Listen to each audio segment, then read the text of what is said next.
मेरे दोस्तों और काबिल सद एहतराम बुज़ुर्गों, आज 25वां जुमा है सीरतुन नबी सल्लल्लाहु अलैहि वसल्लम के हवाले से गुफ्तगू हम सुन रहे हैं। 9 हिजरी रजब का महीना जुमे रात का दिन नबी पाक तबूक की तरफ रवाना हुए। तबूक कहाँ वाक़या है, तबूक में हजूर पाक क्यों गए, ये पूरे सिलसिले को आज जुमे में हम बयान करेंगे। तबूक शहर जो है ये 630 किलोमीटर मदीना पाक से दूर है।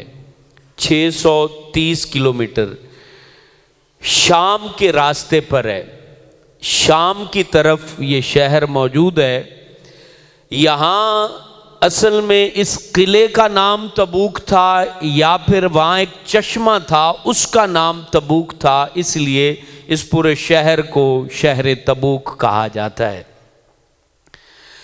इस शहर में गस्सानी कबीला बादशाह था और उस गस्सानी कबीले के ऊपर जो निगरानी थी, तसल्लुत था, वो कैसरे रूम का था। तो कैसरे रूम को, रूम के बादशाह को खुश करने के लिए तबूक के लोगों ने फौजें इकट्ठी करना शुरू की कि हम मदीना के ऊपर हमला करते हैं और उनको शिकस्त देते हैं, क्योंकि नबी पाक की शोहरत बहुत ज़्यादा 9 हिजरी तक हो चुकी थी, मक्का भी फतह हो गया था। इसके अलावा जो अरब की ताकत थी ना, काफरों की, मुशरिकों की, अरब की ताकत, वो नबी पाक सल्लल्लाहु अलैहि वसल्लम ने उसको मलियामेट करके रख दिया था। वो चीज़ फिर आगे शोहरत का सबब बनी। फिर नबी पाक ने बादशाहों को ख़त भी लिख दिए कि तुम मेरा कलिमा पढ़ो। तो तबूक ये मदीने के करीब था, तो रूम के बादशाह ने तबूक के हुक्मरान को, जो उसके ज़ेरे तसल्लुत था, ये कहा कि तुम फौज को इकट्ठा करो और इनके ऊपर हमला करो। अब तबूक के अंदर जब फौजें इकट्ठा होना शुरू हुई तो इस बात की इत्तिला शाम के मुल्क से जो लोग जैतून का तेल मदीने बेचने आते थे ना, सौदागर, जैतून आपको पता है शाम का जैतून असली होता है। हमारे यहाँ भी जो मेड इन सीरिया लिखा होगा वो जैतून खालिस होता है, लेकिन अब ये पता नहीं, हमारे यहाँ तो मोहर भी नकली लगा लेते हैं, इतने हम नेक लोग हैं। नकली मोहरे लगाने वाले, नकली स्टैंप लगाने वाले, नकली नाम लिखने वाले, इसमें हमारी पाकिस्तानियों का दुनिया में नंबर 1 है। बाकी भी बेईमानियाँ करते हैं, लेकिन हमारी मिसाल आप ही है। अल्लाह पाक रहम करे और आसानियाँ फरमाए। इंसाफ पसंदी, अदल, सच्चाई, इसमें बड़ी खैर बरकत है। और आप ज़िंदगी में ये बात जज कर लीजिएगा, एक दिन आप सिर्फ सच बोल के और हलाल का लुकमा खाएं, वो एक दिन आपकी 60 साल की जिंदगी पर भारी होगा। सुकून इतना आपको मिलेगा, करार इतना आपको मिलेगा। एक बात याद रखना, अल्लाह को हमारे साथ कोई दुश्मनी नहीं है। हम बचपन से ये सुनते हैं ना, अल्लाह हमसे 70 माओं से ज्यादा प्यार करता है। ये है कि नहीं है? मुझे बताओ, मां बर्दाश्त करेगी मेरे पुत्र के सर में दर्द हो? जो अल्लाह से थोड़ा प्यार करती है उसके दिल में भी अल्लाह ने प्यार रखा है। तो अल्लाह कैसे अपने बंदे को अजाब में, अजियत में, तकलीफ में डालेगा? ये कुरान फिर इसका फैसला करता है। अल्लाह फरमाता है, जो तुम्हें मुसीबत पहुंची वो तुम्हारे हाथों का करतूत है। बहुत कुछ तो अल्लाह माफ कर देता है। ये जितने मसाइल होते हैं ना, जिसमें मैं और आप घिरे होते हैं, ये मसाइल हमने खरीदे होते हैं, ये मसाइल हमने खुद चुने होते हैं कहीं ना कहीं हम ऐसा कर जाते हैं जो घूम फिर के पहाड़ बन के हमारे सामने खड़ा हो जाता है मसला। इसलिए मेरे दोस्तों, और आखिर में हम क्या कहते हैं, यार नेकियां तो बढ़िया करने हैं, पता नहीं पकड़ कित्थू होई खड़ी है। ओ मियां, पकड़ हमारे अमल से ही होती है। मतलब यह है कि मैंने दाढ़ी रख ली है, पग बांध लिया है, चटाक भी मेरे माथे पे, मिंबर पे मैं बैठा हूं, अब इसका मतलब यह है कि मैं कोई गलती नहीं करता। मुझे कोई मसला पहुंचेगा तो मतलब मैंने कोई गलती नहीं की, मसला पहुंच गया। मौलवी मुल्ला बन के कोई बंदा इस बात की गारंटी नहीं देता कि वो ठीक हो गया है, कहीं ना कहीं उससे गलती हुई है जिसकी वजह से उसे कोई मसला पहुंचा है। और उसमें बहुत बड़ी गलती मामलात की होती, इबादत की गलती तो बड़ी जल्दी अल्लाह माफ कर देता। नमाज आपने नहीं पढ़ी, आपने कज़ाई दे दी, अल्लाह को कह दिया या अल्लाह माफ कर दे, अल्लाह कहता है भी ठीक बेलिया तेन माफ किया। लेकिन मामलात की गलती, मकसद मैं आपकी जेब से पैसे निकाल लूं, आपकी कोई चीज चोरी करके खा लूं, ये चीज अल्लाह माफ नहीं करता। मामलात में अपने आप को सीधा रखें, महफूज रखें और कोशिश करें जिंदगी के अंदर किसी बंदे को किसी का हक, किसी का पैसा, किसी का रुपया वो आप जो है वो ना खाएं। और इसमें अपने आप को बड़ी मुझे बड़ी कल मजदूर की बात अच्छी लगी। अब उस बंदे की एक आंख है, वो मेरे घर में काम कर रहा है, तो वो ठेकेदार आया नहीं, तो उस मजदूर के ये लफ्ज थे, वो कहता है भाई जितनी अल्लाह ने ताकत दी है वो काम ठेकेदार आए या ना आए वो मैं जरूर करूंगा जितनी अल्लाह ने मुझे ताकत दी है, क्योंकि आगे मेरी औलाद ने मुझे नहीं छुड़ाना, मेरे अमल ने मुझे छुड़ाना।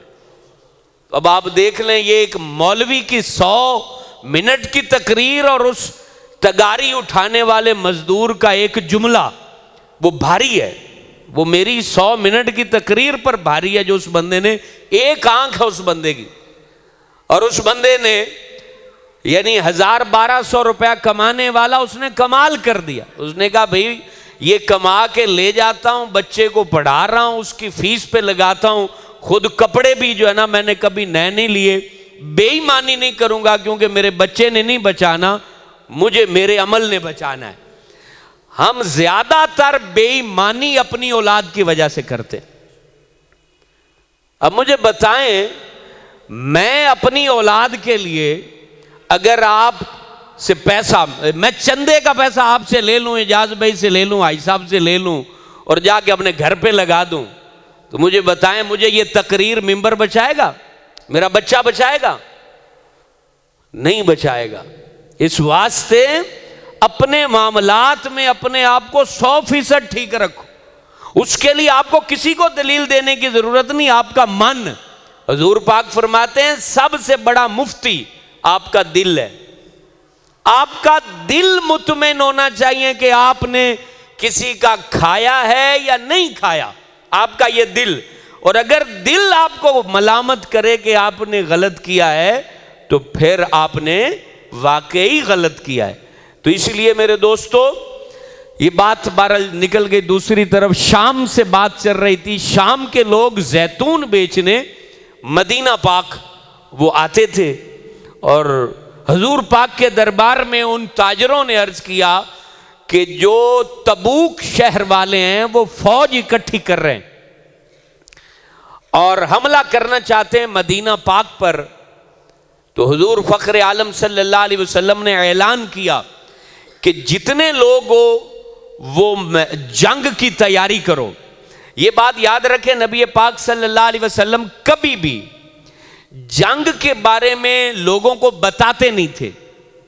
जंग के हवाले से हुजूर पाक कभी नहीं बताते थे कि भाई हम कहां जाने वाले हैं। लेकिन तबूक का मार्का ऐसा है कि हुजूर पाक ने एलानिया बता दिया था। क्यों बताया?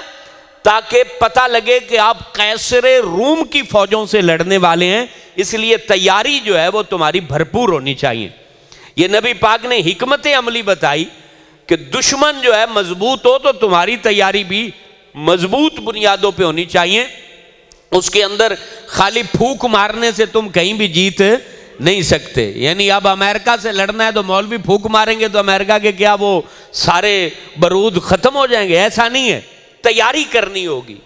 तो मुसलमान तैयारी नहीं करता, मुसलमान सिर्फ जो है वो नारे मारता है, जिससे मुसलमान पीछे आता आता आज वहां खड़ा है जहां इसको खड़ा नहीं होना चाहिए। तो नबी पाक ने कहा भाई तैयारी कर लो, तबूक में हमने जाना है और तबूक बहुत बड़ा मार्का है, इसलिए तुम्हारी तैयारी मजबूत होनी चाहिए। उस वक्त फिर कारे खैर के लिए चंदा इकट्ठा करना, ये नबी पाक ने उसको सुन्नत मुबारक बना दिया। जैसे आज हम ऐलान करते ना मस्जिद बन रही है, मदरसा बन रही है, चंदा करें, तो ये चंदे की जो सुन्नत है ये हुजूर पाक ने तबूक के मौका पर इस सुन्नत को हमारे लिए, यानी ये हुजूर पाक की सुन्नत हम अदा करते हैं। चंदा लेने वाले और चंदा देने वाले ये हुजूर पाक की सुन्नत अदा करते हैं। नबी पाक ने ऐलान किया चंदा दीजिए, और फिर कमाल जाए इश्क हो तो फिर ऐसा हो, सबसे पहले चंदा लाने वाली हस्ती का नाम हजरत अबू बकर सिद्दीक है। जनाब सिद्दीक अकबर पंड उठाई, हजूर पाक के सामने रखी, आपने अपनी कमीज भी उतार के सिर्फ एक कपड़ा जेब तन किया, एक तहबंद के लिए और एक अपने ऊपर ओढ़ने के लिए, बाकी जो कमीज सिली हुई थी वो भी आपने सामान में पेश कर दी। और उसके बाद हजरत उमर फरूक आजम आए और उन्होंने इस नीयत से घर से सामान उठाया कि आज मैं सिद्दीक अकबर नू वदन नहीं देना, और आधा सामान जो था घर का उसके दो हिस्से कर दिया, आधा इधर आधा इधर, आधा उठाया और हुजूर पाक के सामने रख दिया। और नबी पाक तो जानते थे कि उमर क्या सोच के आए हैं कि आज मैं सिद्दीक नू वदन नहीं देना। तो नबी पाक ने फिर दोनों से पूछा, हजरत उमर ने हुजूर के सामने ये अल्फाज नहीं कहे कि मैं आज इस नेकी के काम में जनाब सिद्दीक अकबर से बढ़ जाऊंगा, ये बात नहीं की, लेकिन हुजूर पाक तो फैसला फरमाने वाले थे ना, दिल पर अल्लाह आगाही देता है अपने नबी को। तो नबी करीम ने पहले सिद्दीक अकबर से कहा, ऐ सिद्दीक अकबर, ये नहीं कहा कि तुम क्या लाए हो, नबी का इल्म और नबी का अंदाज देखें, हदीस मौजूद है तमाम किताबों में। नबी पाक ने ये नहीं कहा कि तुम क्या लाए हो। हजूर पाक पता क्या सवाल करते हैं, इरशाद फरमाते हैं, मेरे सिद्दीक घर में क्या छोड़ के आए हो। अल्लाह अकबर, लाए क्यों ये नहीं बोला भी इस पंड में, गडड़ी में, बोरी में क्या है, ये नहीं कहा, कहा कि घर में क्या छोड़ के आए हो। ये हैं नबी पाक की जात और ये हैं सिद्दीक अकबर हैं। तो पता क्या अल्फाज बोले वो सुनिए, का इद्दखरतुल्लाह व रसूला, मैं अपने घर में अल्लाह और अल्लाह के रसूल को छोड़ के आया हूं। घर में क्या छोड़ के आए हो, इद्दखरतु, इद्दखर कहते हैं जखीरा करना, मैंने जो जखीरा किया है, मैं जो खजाना छोड़ा है वो मैंने अल्लाह और अल्लाह के रसूल को छोड़ा है, ये मेरे लिए काफी है, अल्लाह काफी है, अल्लाह का रसूल काफी है। ये फख्र आलम जाने रहमत के आशिक ने जब ये जवाब दिया तो हजरत उमर से पूछा, ए उमर तुम क्या छोड़ के आए हो। तो हजरत उमर कहते हैं, हुजूर मैं आधा रख आया हूं और आधा ले आया हूं। तो नबी पाक फरमाते हैं, तेरे और सिद्दीक में यही फर्क है जो तुम्हारी बातों में फर्क है। जितना तुम्हारी बातों में फर्क है कि वो घर में सिर्फ अल्लाह रसूल को छोड़ आए हैं और तुम घर में आधा छोड़ आए हो, तुम्हारे दर्जे और मकाम में यही फर्क है। ये जनाबे सहाबा की मोहब्बतें थीं हुजूर पाक से, और ये जनाबे सिद्दीक अकबर की शान व अजमत है। उसके बाद हाजिर खिदमत हुए जनाबे उस्मान गनी रदी अल्लाह ताला अन्हु, और उन्होंने 1000 ऊंट, ये दिल थाम के सुनने वाली बात है, हमें 1000 रुपया देना औखा होता है, 1000 ऊंट, इसको कैलकुलेट कर लें कितने पैसे बनते हैं, 70 घोड़े, 1000 अशरफियां सोने की, ये ले आए। और वो अशरफियों का जो थाल था, जो बोरा था, वो हुजूर पाक के दामने अक़दस के सामने हजरत उस्मान गनी ने रख दिया। माल भी जन्नत में ले जाता है, ये बात याद रखना, लेकिन माल हो उस्मान गनी वाला। इस माल को देने के बदले अल्लाह के नबी ने क्या कहा, अल्लाहुम्मा रज़ी अन उस्मान, सोने रब्बा उस्मान से राजी हो जा, क्योंकि मोहम्मद उस्मान से राजी हो चुका है। ये अल्लाह से नबी पाक ने दुआ की कि मैं राजी हो गया हूं, ए अल्लाह तू भी उस्मान से राजी हो जा। फिर हजरत उस्मान गनी को नबी पाक ने यह कहा, ए उस्मान, आज के बाद तुम्हें कोई भी अमल नुकसान नहीं पहुंचा सकता, जा मैंने तुझे जन्नत अता कर दी। ये नबी पाक ने मिंबर मस्जिद नबवी के मिंबर पे बैठ के ये सोने उस्मान को, इसलिए हम मुकद्दर वाले हैं कि हम सहाबा के लिए बुरे लफ्ज नहीं कहते। जिनको नबी ने जन्नत बांटी हो, आज कोई बंदा उनको जहन्नमी बनाना चाहे तो वो फिर बदनसीब है, बदबख्त है, वो जलीलो रुसवा है। इसलिए ये बातें इसलिए बता जाता हूं कि मीडिया का दौर है, सोशल मीडिया है, यूट्यूब है, वन सवन्ने, यानी जैसे जर्दा पुलाह होता है, इसी तरह मौलवी अब मार्केट में आ गए। हर बंदा अपनी जनाब डुगडुगी बजा रहा है और लोग उसके गिर्द जमा होकर तमाशा देख रहे हैं। याद रखना, जिसकी जबान में नबी पाक की जियारत करने वालों का अदब नहीं है, वो बंदा सच्चा नहीं हो सकता, वो बंदा सच्चा नहीं हो सकता। पाए का मौलवी और आलिम हो, वो पक्का झूठा मुनाफिक है। जो नबी को देखने वाले मुसलमान को नहीं बर्दाश्त करता, तो बताइए उसको जन्नत कैसे बर्दाश्त करेगी और खुद रसूलुल्लाह कैसे बर्दाश्त करेंगे। तो उस दौर में मुझे बताइए, कहते जी उन्होंने कब्जा कर लिया खिलाफत पर, ये हो गया वो हो गया। मुझे बताएं, ये दौर इस्लाम का, ये ग़ज़वा तबूक वो फाके और फकर का साल था। इसको ग़ज़वा उसरत कहते हैं, जैशुल उसरत, तंगी का ग़ज़वा। तंगी थी, रोटी पूरी नहीं होती थी। उस जमाने में एक बंदा 1000 ऊंट ला के हुजूर के सामने खड़ा कर दे, वो बंदा मुनाफिक हो सकता है भला? वो बंदा गलत हो सकता है? नहीं हो सकता, कतन नहीं हो सकता। यार जब रोटी पूरी ना होती हो, ये कोरोना के जो 3 साल गुजरे, बड़े से बड़े मौलवी से जाके चंदा तुमने मांग के देखा हो तो आगे कहेंगे यार वो काम तो चलता नहीं पिया, तो तुहानू जनाब चंदे दी पई खड़ी है, किथों सीमेंट देइए तो किथों जनाब ये करिए तो किथों वो करिए हैं। हमारे हालांकि रोटी भी है घरों में, आटा भी है, तो फिर भी चंदा देना, जब मार्केट डाउन हो तो चंदा नहीं दिया जाता। सलाम है जनाबे उस हजरत उस्मान गनी को कि फकर और फाके का साल है और 1000 ऊंट हजूर के सामने पेश कर दिया है। और 1000 ऊंट, 70 घोड़े, 1000 सोने की अशरफियां वो सामने रख दी और हमें बता दिया, लोगों बांट के घटा नहीं करता, वंड के खत्म नहीं होता।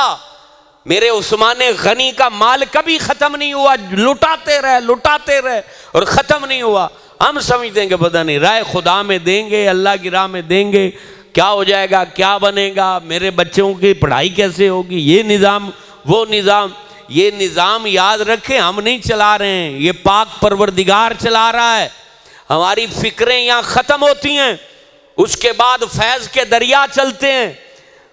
अल्लज़ीना युमिनूना बिल गैब, गैब पे यकीन को महकम करो, गैब के खजानों को अपने तसव्वुर में रखो। और खुदा और उसके रसूल की इज्जत की कसम उठा के कह रहा हूं, रब के गैब के खजाने हक हैं। जो मन से सच्चा हो, रब वहां वहां से रिज्क देता है जहां जहां उसकी फिक्र और सोच खत्म हो जाती है। मन से सच्चा हो, उसके मन में सच्चाई हो, डर रहा हो, हाथ कमदे पे हो हैं, मैं तो ये 1000 दे देता है तो बाकी की बनेगा, नहीं कुछ भी नहीं बनेगा।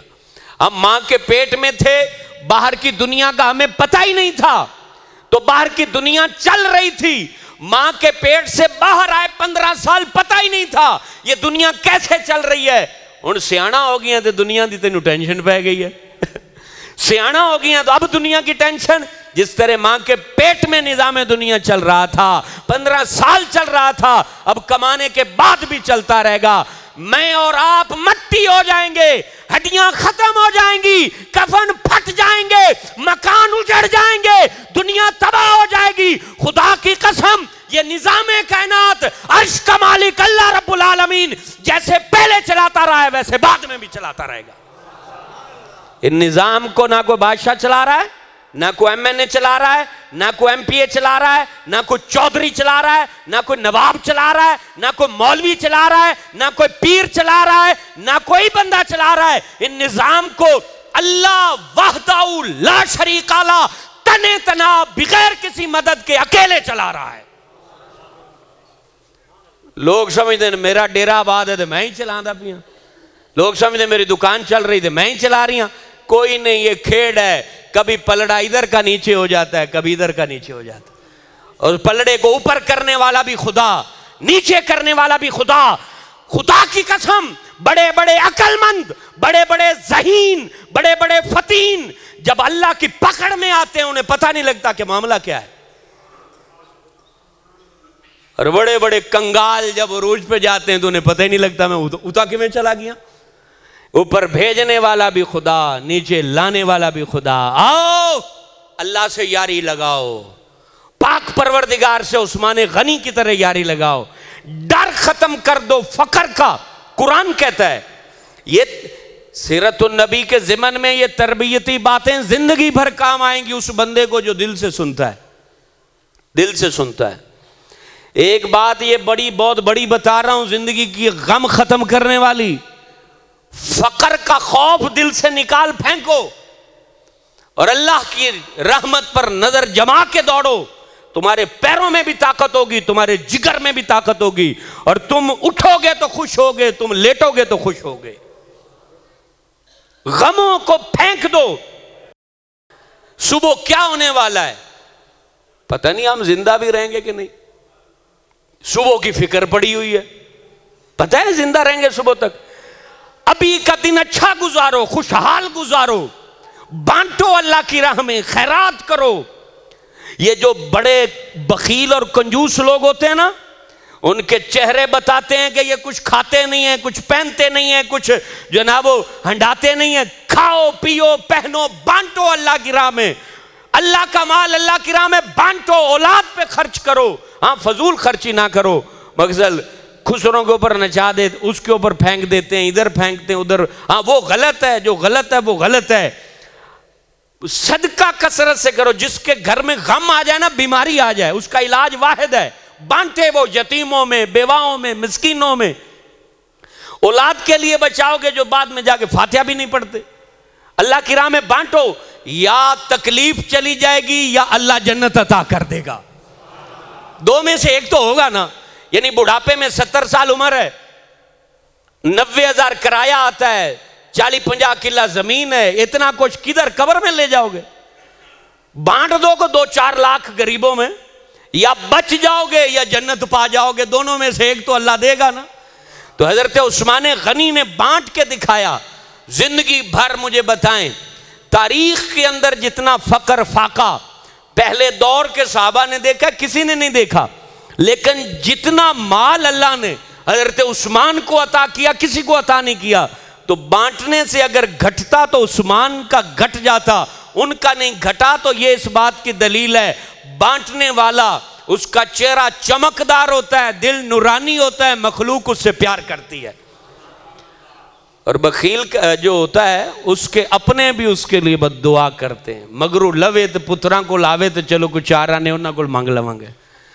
मेरे दोस्तों, उसके बाद हजूर की बारगाह में हजरत आसिम बिन अदी, कैसे कैसे साहबा के नाम सुन रहे हो यार, जो कभी सुने ही नहीं है।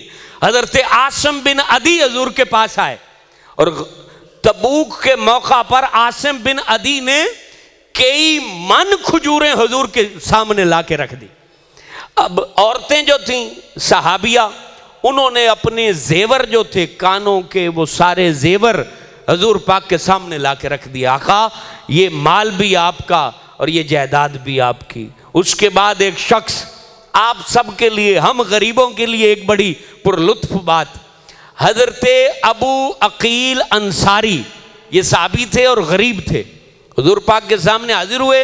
और हाजिर होने के बाद नबी पाक जाने रहमत सल्लल्लाहु अलैहि वसल्लम के सामने जब आए, एक सा खजूर, तकरीबन 4.5 सेर ये खजूर बनती है, नबी पाक के सामने पेश की और अर्ज करने लगे, हुजूर मैंने सारा दिन दिहाड़ी की है और मुझे 2 सा खजूरें मिली हैं।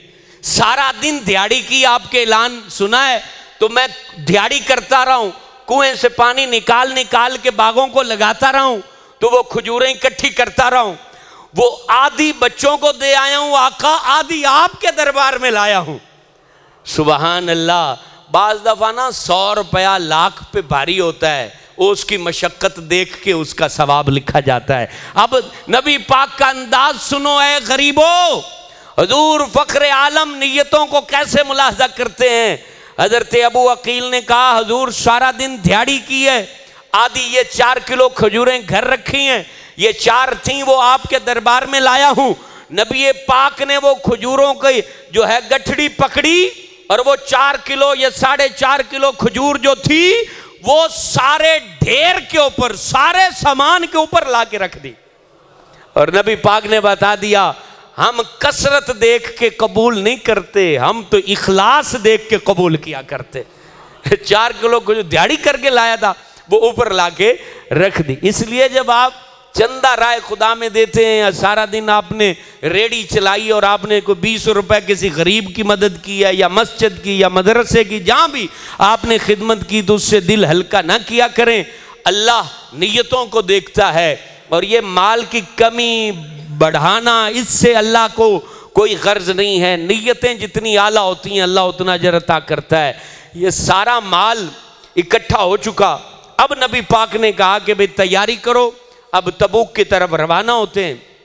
कुछ मुनाफिक वो मदीना पाक से वो रुक गए, बहाना बना लिया, लोगों में भी मशहूर किया कि भाई नहीं जाना, बड़ा गर्मी भी बड़ी है और रोटी का भी बड़ा मसला है। तो वो रुक गए, मुनाफिक रुक गए। लेकिन कितने सहाबा तबूक के लिए रवाना हुए? 30,000 सहाबा रवाना। 30,000 बहुत बड़ी तादाद है। फिर घोड़े खत्म हो गए, ऊंट खत्म हो गए। कुछ गरीब सहाबा थे, आकर अर्ज करते हैं, आका मेहरबानी करे कोई सवारी दे दे। आपको पता तबूक सफर कितना है? 630 किलोमीटर सफर है, तो वो पैदल तो बड़ा मुश्किल है। कहा कि हुजूर कोई सवारी मिल जाए तो हम भी जाना चाहते हैं। लेकिन सवारियां खत्म हो गई, वो रोने लग गए, आंखों से आंसू बह निकले। अल्लाह ने कुरान नाजिल किया और उनके रोने को अल्लाह ने तारीफ फरमाई और कहा, महबूब इनको इजाजत दे दो, ये मदीने में ठहर जाए, इनके पास सवारी वगैरह नहीं है। तो हुजूर पाक ने फिर सवारियां तैयार हो गई। हजरत अली उल मुर्तज़ा शेर खुदा करम अल्लाह ताला वजहुल करीम को बुलाया और कहा, ए अली, मदीने में मैं तुम्हें अपने कायम मकाम ठहरा के जा रहा हूं, तुमने मदीने में रहना है। और हजरत अली का इंतखाब इसलिए किया, ये किसी के ज़हन में ख्याल आ सकता है क्यों किया। हजरत अली का इंतखाब इसलिए किया कि अली का रोब था लड़ाई में, क्योंकि बदर में काफरों को मारा था, उहुद में भी मारा था, और इनके बहुत बड़े काफर को वहां खंदक में मारा था। तो अली का रोब था, वे पीछे औरतें और बच्चे होंगे तो कहीं कोई और करीब के कबाइल हमला ना कर दें। तो अली को जब वहां रोका ना, क्या जज्बा था, क्या मोहब्बत थी, क्या इश्क था, क्या बहादुरी थी। हजरत अली उल मुर्तज़ा कहते हैं रोने लग गए, अफसुर्दा हो गए, अर्ज गुजार हुए, आका मुझे बच्चों और औरतों में छोड़ के जा रहे हैं, मैं आपके बगैर जंग से मारूम हो जाऊंगा, मुझे पीछे ठहरा रहे हैं। तो नबी पाक ने दिलासा दिया, ए अली, क्या तू इस बात पे राजी नहीं है कि तू मेरे लिए वो मकाम और दर्जा रखे जैसे हजरत हारून का हजरत मूसा के सामने था, कि वो जब रब से मुलाकात करने गए तो पीछे हजरत हारून को अपनी कौम में छोड़ के गए। फिर दिलासा हुआ और आप हजरत अली वापस रुक गए। ये काफिला सनियतुल वदा मकाम जो है वहां आया, तो वहां हुजूर पाक ने सबकी तरतीब लगाई और फिर वहां से ये काफिला आगे रवाना होता है।